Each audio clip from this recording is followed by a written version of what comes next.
Most welcome है आप सभी का वर्सेस स्टडी जोन में। और हम क्लास 9th में जैसे कि मैथमेटिक्स पढ़ रहे थे और मैथ्स में मैं लास्ट क्लासेस में आप लोग देख चुके होंगे कि फर्स्ट चैप्टर में हम एक्सरसाइज नंबर 1.4 तक कवर कर चुके हैं। आज की क्लास में हम पढ़ेंगे एक्सरसाइज नंबर 1.5। ठीक है, तो क्लासेस सबको समझ आ रही होंगी और चैप्टर्स काफ़ी अच्छे से हम फिनिश करते हुए जा रहे हैं और ज़्यादा तेज़ हमें चलना नहीं है, स्लो स्लो हम चलेंगे, सारी चीज़ें धीरे धीरे पढ़ते हुए चलेंगे। तो स्टार्ट करते हैं। आई होप सबको क्लास समझ में आ रही होंगी और व्यूज़ मुझे जिस हिसाब से नहीं मिलने चाहिए, मतलब उस हिसाब से नहीं मिल रहे हैं, तो आप लोगों से मैं ये एक्सपेक्ट कर रहा हूँ कि अच्छे से अच्छे मेरे को जो है वो व्यूज़ मिलें। तो मैं एक्सरसाइज नंबर 1.5 का क्वेश्चन नंबर फर्स्ट है कि तुम्हें क्लासीफाई करना है कि कोई नंबर जो है वो इरेशनल है या फिर रेशनल है। ठीक है, तो पहला क्वेश्चन है कि 2 माइनस रूट 5 कैसा नंबर है, इरेशनल या रेशनल। देखो रूट 5 कैसा नंबर होता है, इरेशनल। कैसा होता है, इरेशनल। और इरेशनल नंबर में चाहे तुम कुछ ऐड करो या माइनस करो वो रहता इरेशनल ही है। तो इसका आंसर क्या हो जाएगा भाई, इरेशनल। ठीक है, second part 3 plus root 23 minus root 23। तो देखो प्लस का है, ये ब्रैकेट से अगर बाहर आएगा, ये प्लस से माइनस क्या हो जाएगा, कैंसिल। आंसर क्या बच गया 3, और 3 एक कैसा नंबर है, रेशनल नंबर। तो इसका आंसर क्या हो जाएगा भाई, रेशनल। ठीक है, अगला देखते हैं 2 अंडर रूट 7। बहुत स्लो स्लो चल रहा हूँ, ज़्यादा फास्ट में नहीं चल रहा हूँ। रूट 7 से इसमें रूट 7 कैंसिल हो जाएगा, 2/7 पी अपॉन क्यू की फॉर्म में लिख गया, कैसा है, एक रेशनल नंबर।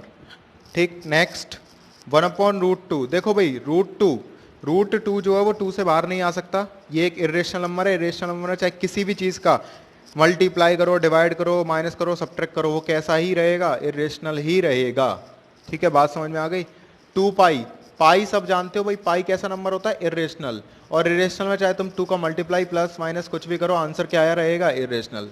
तो ये पहला पार्ट के 4 जो थे वो टॉपिक थे, वो 5 पॉइंट से वो मैंने करा दिए हैं। क्वेश्चन नंबर सेकंड की तरफ आते हैं अब हम। ठीक है, सिंप्लीफाई करना है। क्वेश्चन नंबर सेकंड का सबसे पहला पार्ट क्या है भाई, सिंप्लीफाई करना है। क्या करना है, सिंप्लीफाई। 3 प्लस रूट 3 और 2 प्लस रूट 2। ठीक है, कैसे करेंगे सिंप्लीफाई, सब जानते हो, मल्टीप्लाई करना। पहले 3 का मल्टीप्लाई इस पूरे से कर दो। तो 3 का मल्टीप्लाई अगर इस पूरे से करना है तो 3 का मल्टीप्लाई सबसे पहले 2 के साथ, तो 3 2 जा, सबसे पहले 3 का मल्टीप्लाई 2 के साथ। ठीक है, स्टेप बाय स्टेप समझा रहा हूँ। और 3 का मल्टीप्लाई फिर अंडर रूट 2 के साथ। अब इस रूट 3 का मल्टीप्लाई इस पूरे के साथ कर दो तो प्लस का साइन, तो रूट 3 का मल्टीप्लाई 2 के साथ प्लस रूट 3 का मल्टीप्लाई अंडर रूट 2 के साथ। 3 2 जा कितना होता है भाई 6। अब ये मत कर देना, ठीक है, एक रूट में है और एक बिना रूट में है, ये कभी मल्टीप्लाई नहीं हो सकते, चाहे कुछ भी कोई कितना भी दम लगा ले। ठीक है, और ये क्या हो जाएगा 2√3, और ये √3 इंटू रूट एक साथ मल्टीप्लाई हो सकते हैं, तो इसलिए √6। अब ये दोनों कभी ऐड नहीं हो सकते, याद रखना। क्यों नहीं हो सकते, क्योंकि रूट के अंदर एक वैल्यू कुछ और है और एक वैल्यू कुछ और है, अगर सेम होती है तो ही ऐड होते हैं। ठीक है, बात समझ में आ गई। सेकंड पार्ट 3 प्लस √3 और 3 माइनस √3। देखो भाई ये क्या है, a प्लस बी और ये a माइनस बी। और a plus B A minus B सब लोग तुम पढ़ के आ चुके हो क्लास 8th में। a plus B A minus B बराबर क्या होता है, a² माइनस b²। मुझे पता है किसी ने भी पर्चियाँ नहीं बनाई हैं, सब अच्छे से पास हुए हैं, सबों को फॉर्मूले याद होंगे। और अगर नहीं भी याद है तो एक बार फिर से याद रख लो इस चीज़ को। ठीक है, अब इस केस में a क्या है भाई, 3 का स्क्वायर, और b क्या है √3, तो यहाँ पर माइनस के √3 का स्क्वायर। ठीक है, 3 3 ज़ा 9 माइनस, और √3 का अगर तुम स्क्वायर करोगे तो याद रखना 3 आ जाता है। ठीक है, किसी भी चीज़ के अंदर अगर जैसे √5 का स्क्वायर करोगे तो आंसर 5 ही आ जाएगा। ठीक है, तो 3 ये कितना हो जाएगा यहाँ पर 6। बात समझ में आ गई। ऐसे तुम चाहते तो ऐसे भी कर सकते थे जैसे मैंने ऊपर वाला पार्ट किया था, इसका मल्टीप्लाई पहले इस पूरे के साथ फिर इसका मल्टीप्लाई इस पूरे के साथ, लेकिन वो स्टेप काफ़ी लॉन्ग हो जाता। और मैथ को जितना सिंपल पढ़ो उतनी ही अच्छी होती है मैथ। ठीक है, अब हम बढ़ते हैं क्वेश्चन नंबर 3 की तरफ। तो मैथमेटिक्स का यही है कि आप जितनी सिंपल पढ़ोगे उतना मज़ा आएगा, उतने मज़े से पढ़ते हुए जाओगे। और चैनल को भी सब्सक्राइब सबने कर दिया होगा, ज़्यादा से ज़्यादा लोगों के पास वीडियो को पहुंचाओ। मुझे तुमसे जो एक्सपेक्टेशन है वो तुम नहीं कर रहे हो, तो मेरे को थोड़ा सा अच्छा जब ही लगेगा। ठीक है, थोड़ा मेरे को भी सपोर्ट करो, मैं इतनी थोड़ी सी अटैम्प्ट कर रहा हूँ, तो मैं चाहता हूँ तुमसे कुछ, पहला कि आप लोग पढ़ाई करो और दूसरा जो है वीडियो को ज़्यादा से ज़्यादा लोगों के पास पहुँचाओ। √5 प्लस √2, और फीडबैक ज़रूर दो क्योंकि चैप्टर ख़त्म हो चुके हैं, तो फीडबैक मेरे को ज़रूर बताना कैसा लगा। ये ए प्लस बी का होल स्क्वायर सब जानते हैं, बोलो भाई ए प्लस बी का होल स्क्वायर, बताओ फटाफट से बोलो, A square plus B square plus 2ab। ठीक है भाई, ए स्क्वायर मतलब √5 का स्क्वायर और बी स्क्वायर मतलब √2 का स्क्वायर, और 2 ए की जगह √5 और बी की जगह √2 रख रहा हूँ बस, मैं कुछ नहीं रख रहा, इंटू √5 इंटू √2। √5 का स्क्वायर, एक जैसे नंबर का स्क्वायर आंसर वही आ जाता है 5, इसका अभी थोड़ी देर पहले बताया था 2। अब रूट और रूट तो मल्टीप्लाई हो सकते हैं ना, तो √5 इंटू √2 कितना हो जाएगा, √10, बस 5 और 2 7 प्लस 2√10। अब ये दोनों जुड़ नहीं सकते हैं, ठीक है, क्योंकि एक रूट में और एक बिना रूट में। This is your answer. बात समझ में आ रही होगी, एक एक पार्ट और बहुत ही ईजी और बहुत ही सिंपल लेके चल रहा हूँ, भगाऊंगा नहीं, स्लो लेके चलूंगा, आदत नहीं है मेरी दौड़ने की, ठीक है। बहुत सिंपल बहुत ही ईजी वे में मैथ को पढ़ते हुए चलेंगे, और इसकी 2 एक्सरसाइज और रह गई हैं, वो भी हम जल्द से जल्द खत्म करेंगे। फटाफट से फॉर्मूला बता दो, a माइनस बी लिखा है और ये क्या लिखा है, a प्लस बी, क्या लगाओगे, a square minus B square. बोलो भाई √5 का स्क्वायर कितना होगा, और यहाँ पर ये √2 का स्क्वायर कितना होगा, √5 का स्क्वायर 5 और √2 का स्क्वायर 2, तो 5 minus 2 3। This is your answer. बात समझ में आ गई, ठीक है, आगे बढ़ते हैं। अब आएंगे अब हम क्वेश्चन नंबर 3 पर। कौन सा क्वेश्चन है इसके बाद तुम्हारा, क्वेश्चन नंबर 3। तो क्वेश्चन नंबर 3 देखते हैं क्या दिया है क्वेश्चन नंबर 3 में। क्वेश्चन नंबर 3 में पूछ रहे हैं वो कि बताओ पाई के बारे में तुम क्या जानते हो, पाई एक इर्रेशनल है या फिर रेशनल है। तो पाई हम जानते हैं कि एक इर्रेशनल नंबर है, लेकिन उन्होंने ये भी कहा है कि पाई बराबर c/d होता है, जहाँ पर जो c है वो होती है सरकमफेरेंस। क्या होती है भाई, सरकमफेरेंस, और जो d है वो क्या होती है हमारी, डायमीटर। तो इसको तो, और सरकमफेरेंस तो एक वैल्यू होती है, मान लो किसी सर्कल है और उसकी सरकमफेरेंस 20 आई और डायमीटर आई 5, तो इसको तो हमने कैसे लिख दिया, p/q की फॉर्म में। और जिस चीज़ को हम p/q की फॉर्म में लिख देंगे, क्या वो एक रेशनल नंबर होगी या इरेशनल नंबर होगी, बताओ। ये तो रेशनल हो गया, तो इस हिसाब से ये तो हमारी बात क्या हो गई भी, गलत हो गई, पाई एक इरेशनल नंबर है। तो तुमसे यही पूछ रहे हैं, बताओ आप क्या कहना चाहते हो उस चीज़ के बारे में, ठीक है। तो यहाँ पर हम आंसर लिखेंगे we can not say anything, ठीक है।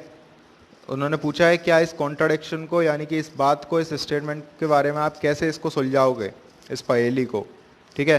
बचपन में बहुत पहेलियाँ सुलझाते थे, अब मैथ में भी थोड़ी सी पहेलियाँ आएंगी और उनको तुम लोग सुलझा के दिखाओ, ठीक है। तो इसके बारे में अगर मैं बताऊं तुमको,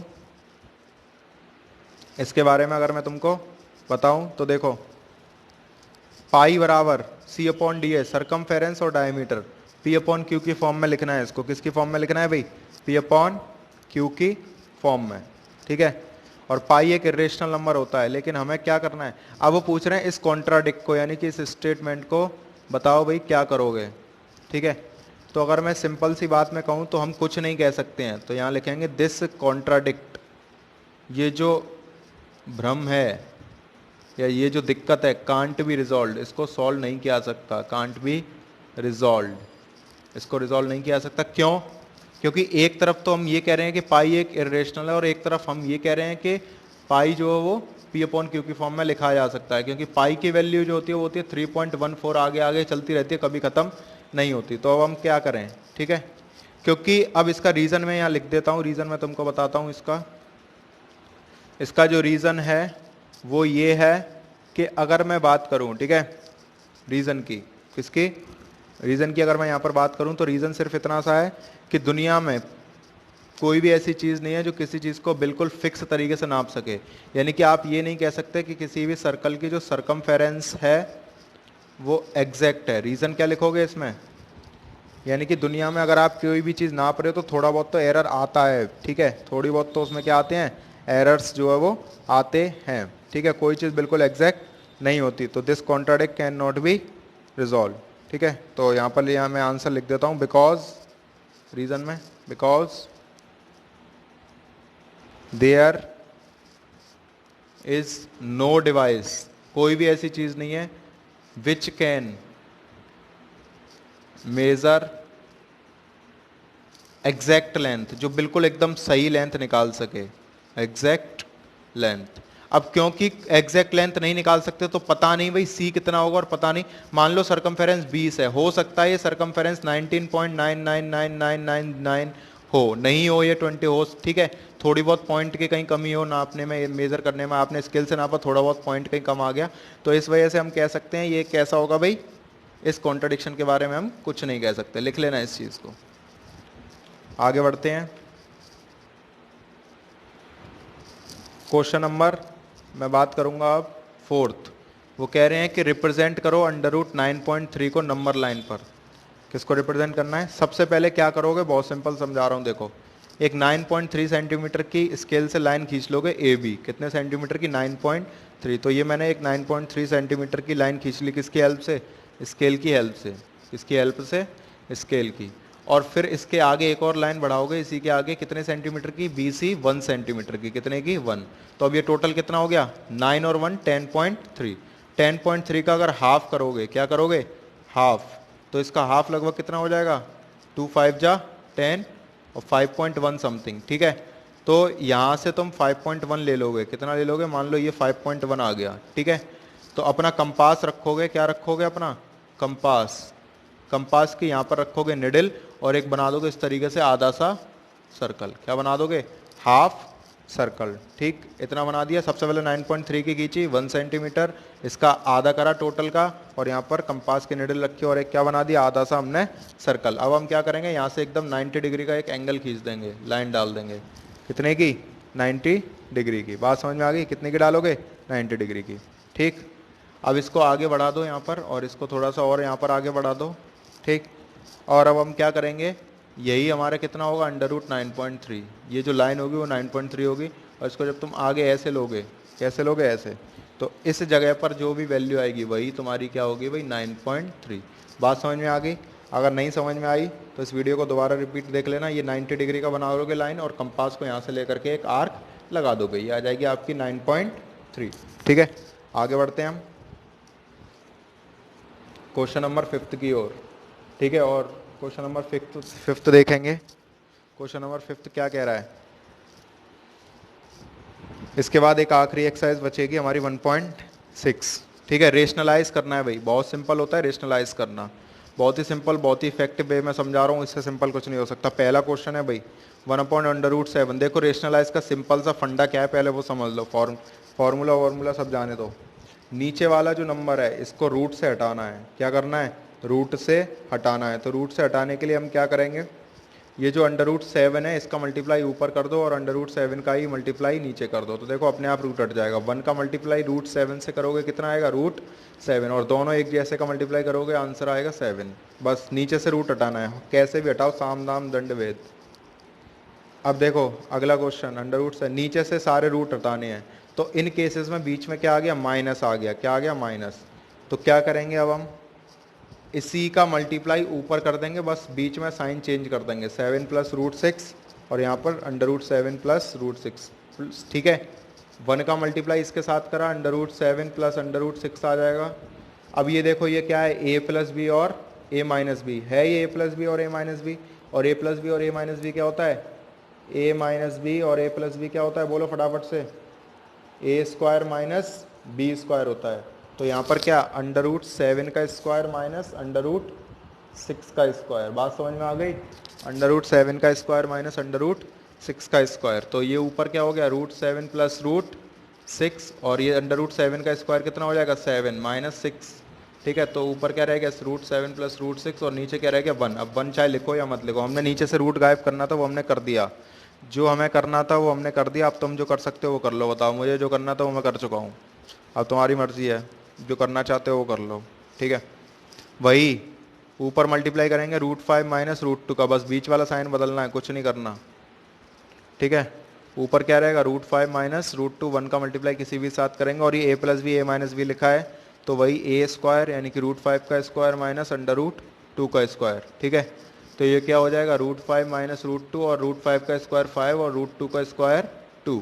तो ये हो जाएगा √5 - √2, और 5 - 2 कितना होता है भाई? 3। बात समझ में आ गई?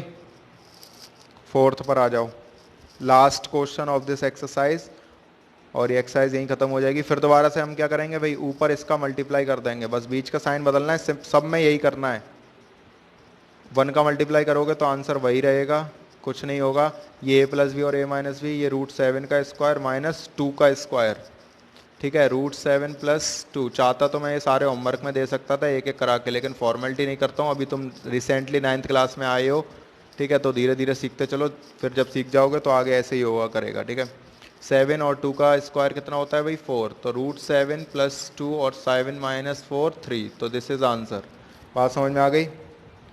तो इसी के साथ ये वाली एक्सरसाइज जो है वो यहाँ पर फिनिश होती है, और इसके बाद हम लास्ट एक्सरसाइज करेंगे। वीडियो पसंद आई हो तो लाइक कर देना, ठीक है, चैनल को सब्सक्राइब कर लेना, कमेंट करके ज़रूर फीडबैक बताना। वो मुझे पता है तुम में से कोई नहीं बताता मुझे कमेंट करके फीडबैक, ठीक है।